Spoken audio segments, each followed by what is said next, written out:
안녕하세요. 불후의 변호사입니다.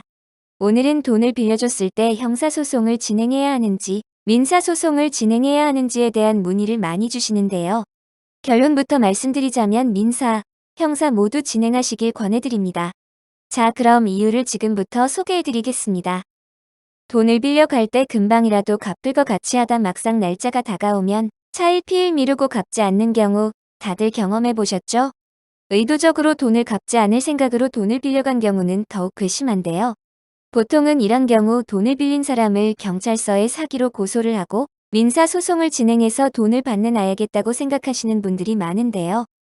경찰서에 고소를 하는 건 소송으로 생각하지 않고 고소장만 접수하면 된다고 생각들 하시는데 요즘엔 고소 사건이 많아지고 사람을 괴롭히려고 고소를 하는 경우도 많아지고 해서 경찰서에 고소장을 접수해도 무작정 수사를 해주지 않습니다.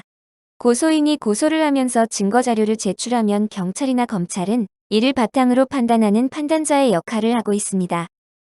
상대방이 돈을 갚을 의지가 없음에도 의도적으로 돈을 빌렸기에 사기라고 고소를 할 경우에 무조건 상대방을 피의자 신분으로 특정하지 않고 고소인과 피고소인 모두에게 증거를 수집해 오라고 한 후 증거를 보고 판단 후 결정하게 됩니다.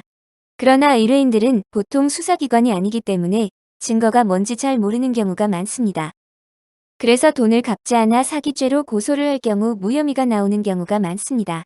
금전, 차용과 같은 사기 사건은 경제적 상황이 나빠져서 못 갚았는지, 애초에 떼어먹을 생각으로 돈을 빌린 건지 등과 같은 상황을 확인하고 그 기준을 통과하면 사기죄, 통과하지 못하면 민사적 채무 불이행이 되는 건데요. 이 부분에 대해 의뢰인들은 포인트를 모르기 때문에 변호사의 도움을 받아 증거자료를 잘 구성하고 입증하는 도움이 필요합니다. 예전에는 보통 고소를 하면 수사를 하였고 수사를 하면 증거가 쌓여 형사고소를 하고 난 후 민사소송을 진행하였습니다. 최근에는 앞에서 언급한 바와 같이 수사기관에서 증거를 만들어주지 않아 당사자가 해야 합니다. 증거를 만들기 위해 민사소송을 진행하면서 법원을 통해 금융정보 계좌 내역을 알 수 있기 때문에 민사사건을 통해 증거를 확보하고 형사로 진행해야 더 효과적일 수 있습니다.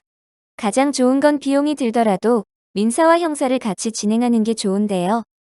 민사를 통해 문서 제출 명령, 금융거래 정보 제출 명령 등 이런 것들을 신청해서 상대방의 계좌 능력을 추적하여 증거로 제시하면서 사기 혐의를 입증할 수 있기 때문에 두 개를 같이 진행하는 게 더 효과적이라 볼 수 있습니다.